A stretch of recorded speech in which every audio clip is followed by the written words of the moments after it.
आकाशवाणी राजकोट।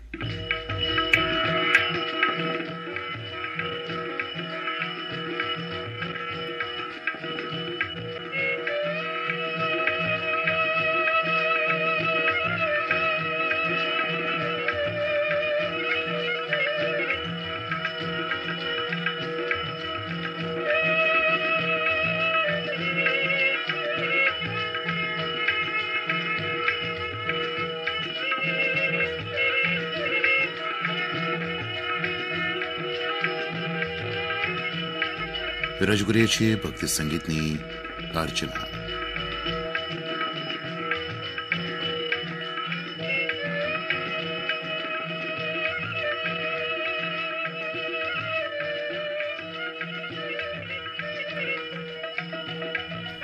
अर्चना कार्यक्रम में पवित्र श्रावण मास निमित्ते श्री पुष्पदंत कृत शिव महिम्न स्तोत्र रजूआत अने स्वरकार रसिकलाल भोजक, प्रवक्ता रमेश भट्ट, कलाकारों उमा ओझा, कल्पना भट्ट, सुरेश जानी, भारती ब्रह्मभट्ट, हर्षमित्र पंड्या अने जगदीश व्यास।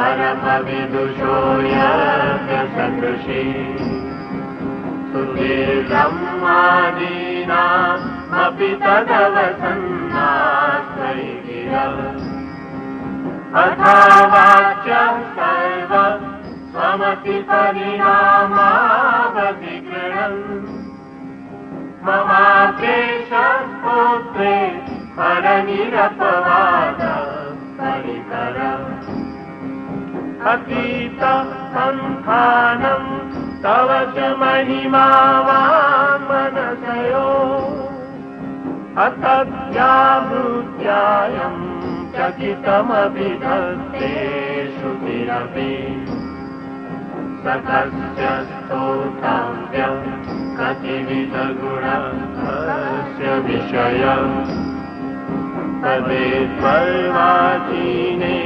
पतति न मनः कस्य न वचः मधुस्मितावाच परममृतं निर्मितवतः तव ब्रह्मन् किं वा गपि सुरगुरो विस्मयपदम् मम स्तेतां वाणीं गुणकथन पुण्येन भवता पुरामित्यर्थेऽस्मिन् पुरमथन बुद्धिर्व्यवसिता तवैश्वर्यं यत्तत् जगदुदय रक्षा प्रलयकृत् त्रयीवस्तुं व्यतं त्रिषु गुणभिन्नासु तनुषु अभव्यानामस्मिन् वरदरमणीयामरमणिम् विहन्तुं यातोषिं विदधतैहैके जगतिया किमिह किङ्काय सकलु किमुपाय त्रिभुवनम् किमाधारो दाता सृजति किमुपादानैति च अतर्कैश्वर्येण जनवसरदुस्थो हतति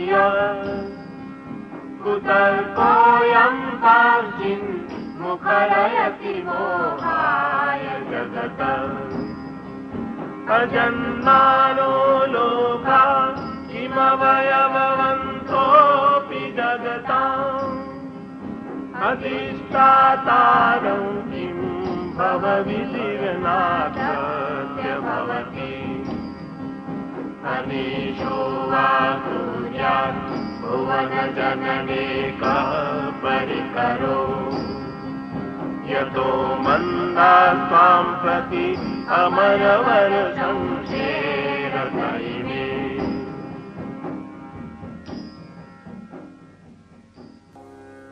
હે મહાદેવ, આપનો મહિમા અસીમ છે.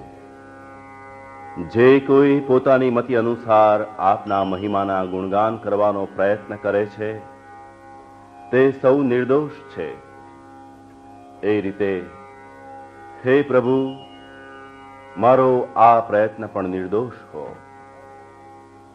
હે ભગવાન, આપનો આ મહિમા કેટલા ગુણોથી સભર છે તેનો કોઈ પાર પામી શક્યું નથી. આપની સગુણ સ્વરૂપ લીલાઓનું સૌ કોઈ ગાન કરે છે. હે બ્રહ્મ સ્વરૂપ, આપ તો મધુર ગુણોથી સુશોભિત એવી વેદવાણીના સૃષ્ટા છો. હે ત્રિપુરારી, આપની સ્તુતિનું ગાન કરી મારી વાણીને પવિત્ર કરું એમ મારી બુદ્ધિએ નિશ્ચય કરી લીધો છે. હે વરદાયક, આપ આ જગતના સર્જનહાર, સ્થાપિત કરનાર અને વિનાશ કરનાર છો. જે બાબત ત્રણ વિભિન્ન ગુણવાળા બ્રહ્મા, વિષ્ણુ અને મહેશ એ સ્વરૂપોમાં પ્રગટ છે, છતાં પણ કેટલાય જડ બુદ્ધિવાળા લોકો આપની નિંદા કરે છે. હે મહાદેવ, આપ વિશ્વ વિધાયક છો એ વાત ગ્રહણ કરવા માટે સુયોગ્ય વિચાર કરવો જોઈએ. આપ જગત રચનારા છો, છતાંય બુદ્ધિહીન લોકો સંશય કરે છે. સાંખ્યમ યોગ પશુપતિમતમ વૈષ્ણવમિતિ પ્રભિન્ને પ્રસ્થાને પરમિતમદ મધ્યમિતિ ચ રુચિનાં વૈચિત્રાत् ऋजुकुटिलनानापथजुषाम् नृणामेको गम्य तमसि पयसामर्णवैव महोक्षखत्माङ्गम् परशुरजिनं भस्मफणिना कपालं चेति यत् तव वरदतन्त्रोपकरणम् सुरात्रां तां वृद्धिं ददति तु भवतु प्रणिहिताम् न हि स्वात्मा रामं विषयमुगतुष्टा भ्रमयति ध्रुवं कश्चित् सर्वं सकलमपरस्त्वध्रुवमिदम् परो ध्रुव्याध्रुवे जगति ददति व्यस्तविषये समस्तेऽप्येतस्मिन् पुरमथनतैर्विस्मृत इव तुवञ्जीवेमि त्वां न खलु ननु दृष्टा मुखरता तवैश्वर्यं यत्ता यदुपरिविरञ्चो हरिरदा परिच्छेत्तुं याता वनलमनलस्कन्दवपुष ततो भक्ति श्रद्धा भरगुरुगुणध्यां गिरिशयत् स्वयं तस्थैताभ्यां तव किमनुवृत्तिर्न फलति अयत्नापाद्य त्रिभुवनमरैरव्यतिकरम् दशास्यो यद्बाहू न भृतरणकन्दूपर वशान् शिरः पद्मश्रेणी रचितचरणाम्भोरुहबले स्थिरायात्मद्भक्ते त्रिपुरहरविस्फूर्जितमिदम् अमुष्यत्वत्सेवा समधिगतसारं भुजवनम् बलात् कैलासेऽपि स्वदधिवसतो विक्रमयता अलभ्या पाताले व्यलसचलितां दुष्टशिरसि प्रतिष्ठात्मय्यासीत् ध्रुवमुपचितो भूयति खलम्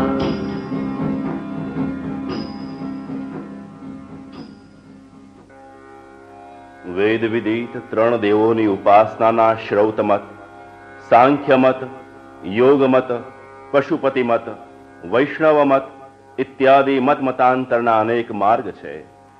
લોકો પોતપોતાની રુચિ અનુસાર પોતાના માર્ગનો સ્વીકાર કરે છે, પરંતુ અંતે તો જેમ નદી નાળા સમુદ્રને જ મળે છે તેમ આવા અનેક માર્ગોનું લક્ષ્ય તો કેવળ આપ જ છો. હે ઈશ્વર, ભસ્મ, ચર્મ, સાપ, બેલ, ખોપરી ઇત્યાદિ આપના અલંકારો છે. આપ આત્મજ્ઞાની યોગી પુરુષ છો, એટલે વિષયરૂપી મૃગતૃષ્ણા આપને ભરમાવી શકતી નથી. હે પિનાક પાણી, વિભિન્ન મતવાળાઓ આ સંસારને કોઈ નિત્ય માને છે, કોઈ અનિત્ય માને છે. આ બધા મતમતાંતરોથી ચકિત થઈને હું આપની સ્તુતિ કરું છું. હે હિમાલયવાસી, આપના જ્યોતિ સ્વરૂપનું ઐશ્વર્યનું માપ કાઢવા બ્રહ્મા ઉપર અને વિષ્ણુ નીચે ગયા, પરંતુ પામી શક્યા નહીં. આપની સ્તુતિ વડે જ સાક્ષાત્કાર કરી શક્યા. હે પરમાત્મા, દશમુખવાળા રાવણે પણ આપની જ ભક્તિ સ્તુતિ વડે સિદ્ધિ પ્રાપ્ત કરી હતી. આપના નિવાસ સ્થાન કૈલાસને હલાવવામાં એ જ રાવણે એના 20 હાથનો ઉપયોગ કર્યો હતો કે જેના વડે આપની સેવા કરી હતી, પરંતુ આપે તો એક અંગૂઠો હલાવીને જ પાતાળમાં પણ આશ્રયથી વંચિત કર્યો હતો. ખરેખર દુષ્ટ પુરુષ બુદ્ધિ પ્રાપ્ત કરીને મોહવશ બને છે.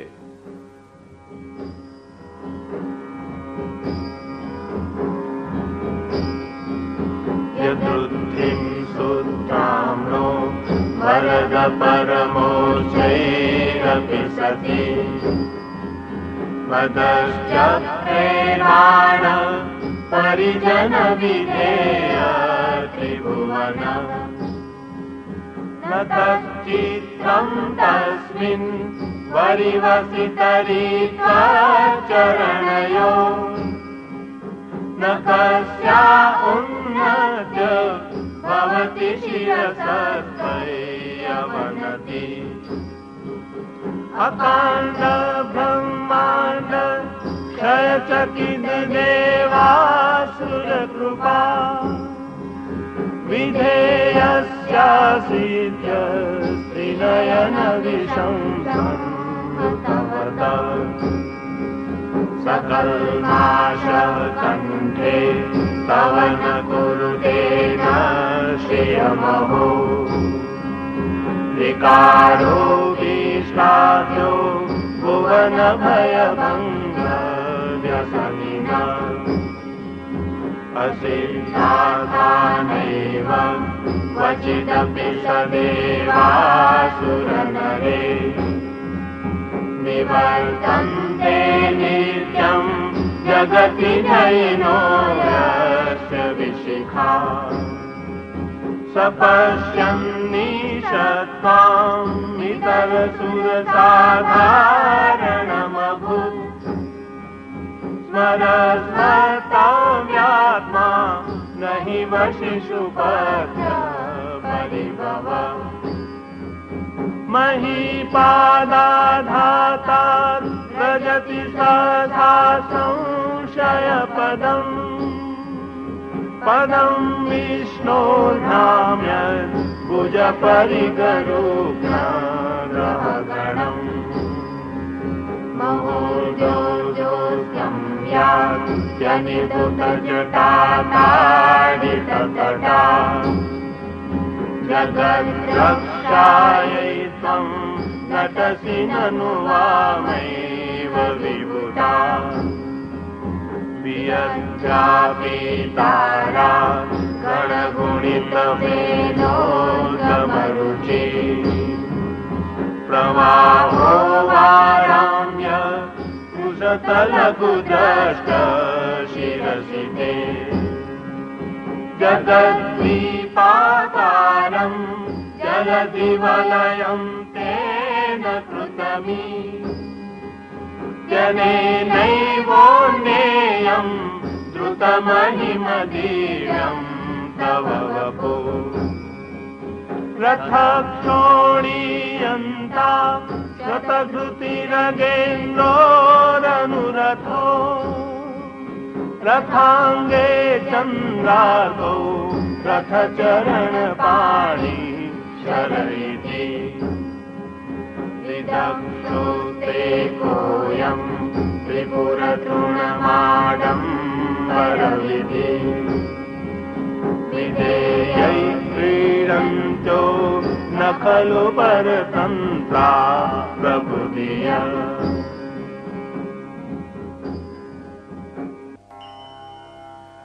હે વરદાયક, જેણે ત્રણેય લોકને દાસ બનાવ્યા હતા, દેવરાજ ઇન્દ્રની મહાસમૃદ્ધિને પણ નીચે કરી દીધી હતી, તેવો બાણાસુર પણ આપનો અનન્ય ભક્ત હતો.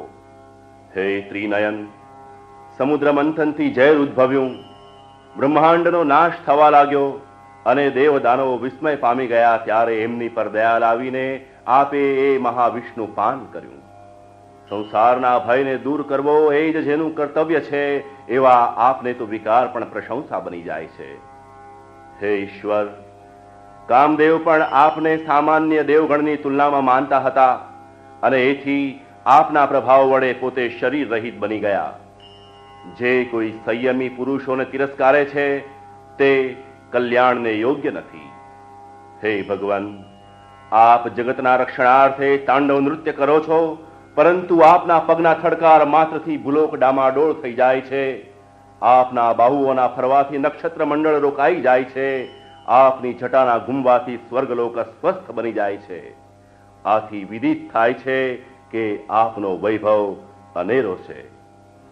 હે ભસ્મધારી, આકાશની જેમ જેનો પ્રવાહ ભરપૂર છે, જેની નક્ષત્ર ગણથી પણ બમણી શોભા છે, એવી ગંગા આપના મસ્તકમાં સમાયેલી છે. જેણે જગતને એક છીપ સમાન બનાવી દીધું છે. આ એક દૃષ્ટાંત આપનું શરીર કેટલું વિશાળ અને દિવ્ય હશે તે સમજાવે છે.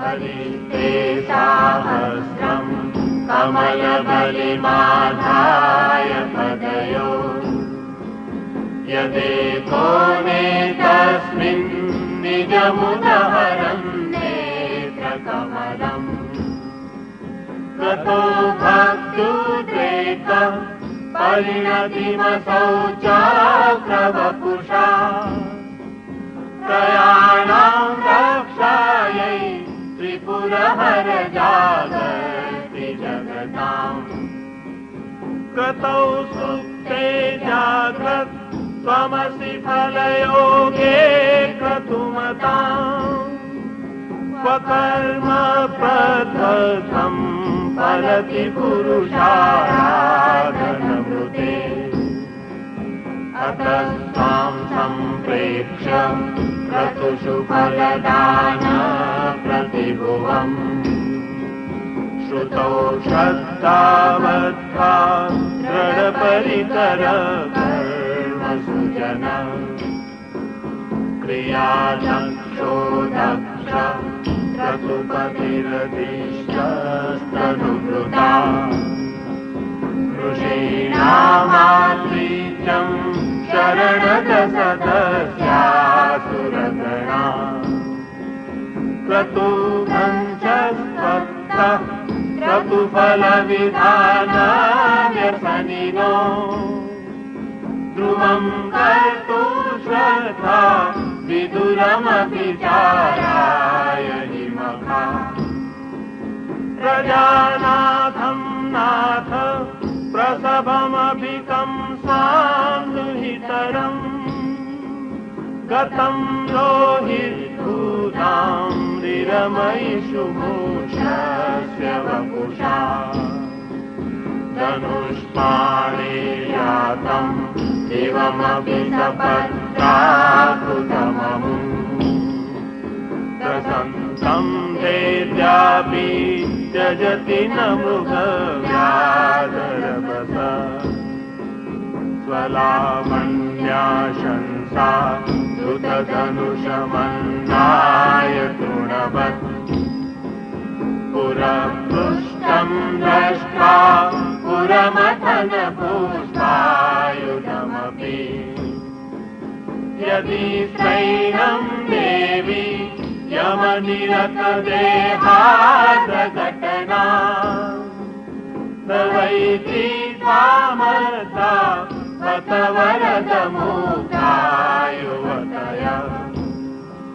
श्मशानेश्वा क्रीडा स्मरहर पिशाचा सहचरा चिता भस्मालेप स्रगपिनुकरोटी परिकरा अमङ्गल्यं शीलं तव भवतु नामैवमखिलम् तथापि स्मर्तॄणां वरद परमं मङ्गलमसि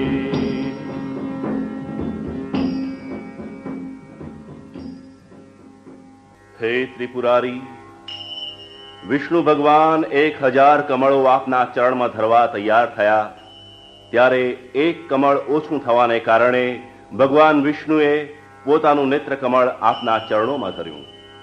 આમ આ જે ભક્તિની વિશેષતા હતી તે સુદર્શન રૂપે પ્રગટ થઈ અને આમ વિષ્ણુ જગતની રક્ષા આ સુદર્શન ચક્ર વડે કરી રહ્યા છે. હે વિશ્વનાથ, આપની આરાધના વિના કર્મ ફલદાયી બનતું નથી.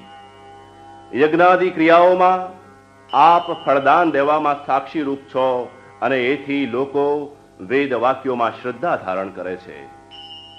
હે શરણ આપનારા, આપ તો યજ્ઞોનું ફળ દેનાર છો, પરંતુ દક્ષ યજ્ઞ તો આપનાથી જ વિધ્વસ્ત થયો હતો.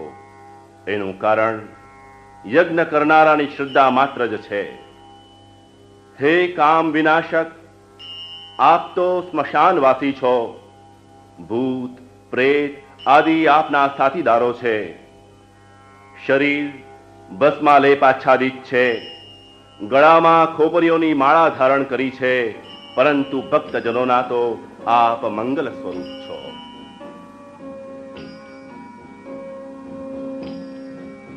मन प्रत्यक्षिते सविदमवधायात्तमरुतं प्रदुष्यद्रोमाण प्रमदसलिलो संगीतदृशः यदा लोक्यालादं हृदयैव निमज्जामृतमये तदत्यन्ततत्त्वं किमपि यमिनः किल भवान् त्वमर्कस्त्वं सोमस्त्वमसि पवनस्त्वं हुतवः त्वमापस्त्वं व्योम त्वमुधरणिरात्मा त्वमिति च परिच्छिन्नामेवं त्वयि परिणता बिभ्रतुगिरम् न बिभ्रस्तत्तत्त्वं वयमिह यूयत्वं नु भवसि त्रयं तिस्रो वृत्ति त्रिभुवनमथो त्रीनपि सुरा नकाराद्यैर्वर्णे त्रिभिरभिदधत्तेन विकृति तुरीयं ते धाम ध्वनिभिरवरुन्धानमणुभिः समस्तव्यस्तं तां शरणदगुणाढ्योमिति पदम् भवशर्वो रुद्र पशुपतिरथोग्रसः महान् तथा भीमेशानाविति यद्विधानाष्टकमिदम् अमुष्मिन् प्रत्येकं प्रविरचति देव श्रुतिरपि प्रियायास्मै धाम्ने प्रणिहितनमस्योऽस्मि भवते नमो देदिष्ठाय प्रियदवदविष्ठाय च नमो नमः क्षोदिष्ठाय स्मरहरमहीष्ठाय च नमः नमो वर्षिष्ठाय त्रिनयनयविष्ठाय च नमो नमः सर्वस्मै ते तदिदमति सर्वाय च नमः।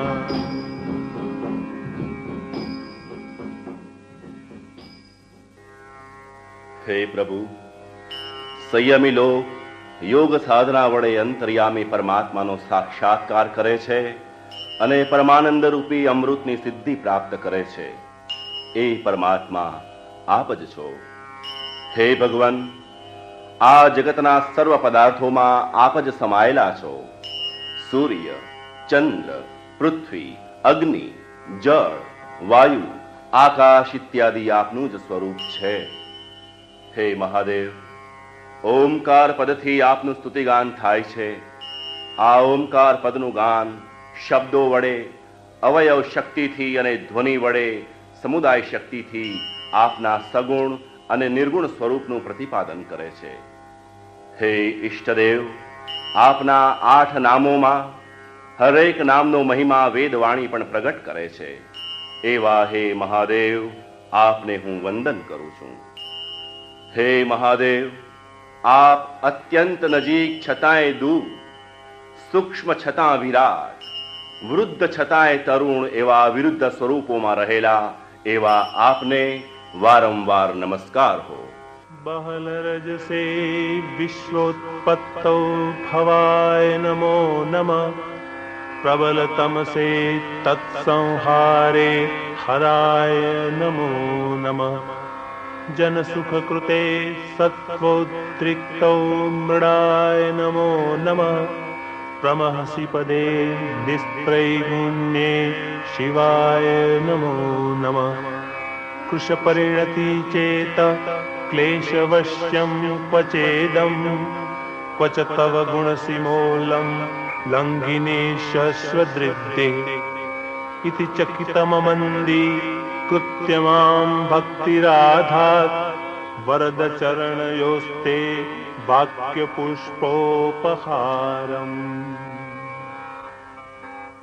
असितगिरिसमं स्यात् कज्जलं सिन्धुपात्रे सुरतरुवरशाखा लेखनी पत्रमुर्वी लिखति यदि गृहीत्वा शारदा सर्वकालं तदपि तव गुणानाम् ईशपारं नयाति. असुरसुरमुनीन्द्रैः रचितस्येन्दुमौले ग्रथितगुणमहिम्नो निर्गुणस्येश्वरस्य सकलगुणवरिष्ठ पुष्पदन्तायमानो रुचिरमलदुवृत्तैः स्तोत्रमेतच्चकार.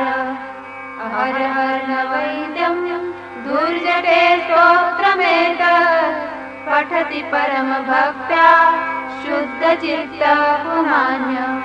स भवति शिवलोके रुद्रतुल्यप्रहात्रः प्रचुरतरधनायुः पुत्रवान् कीर्तिमांश्च.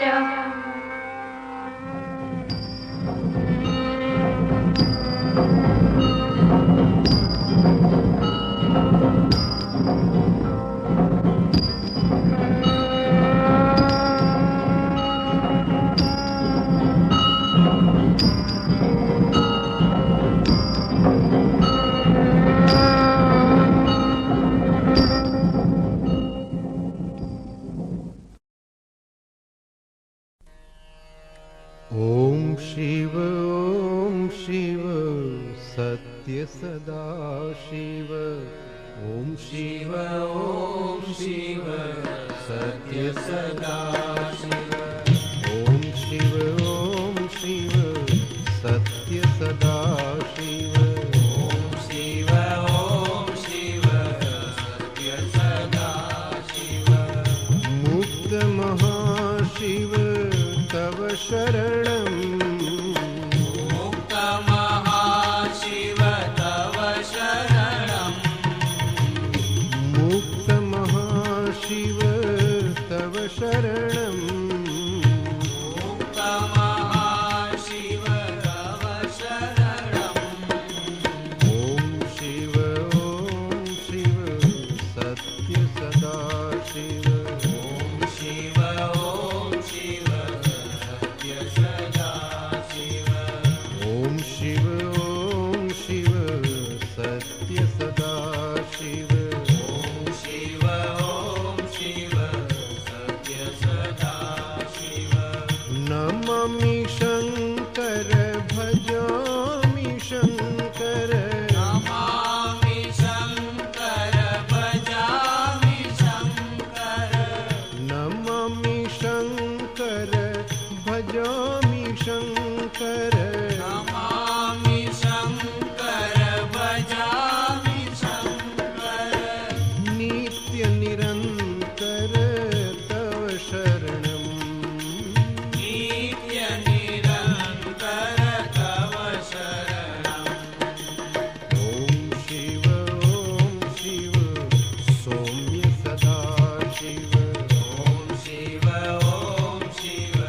सौम्य सदा शिव ॐ शिव सौम्य सदा शिव ॐ शिव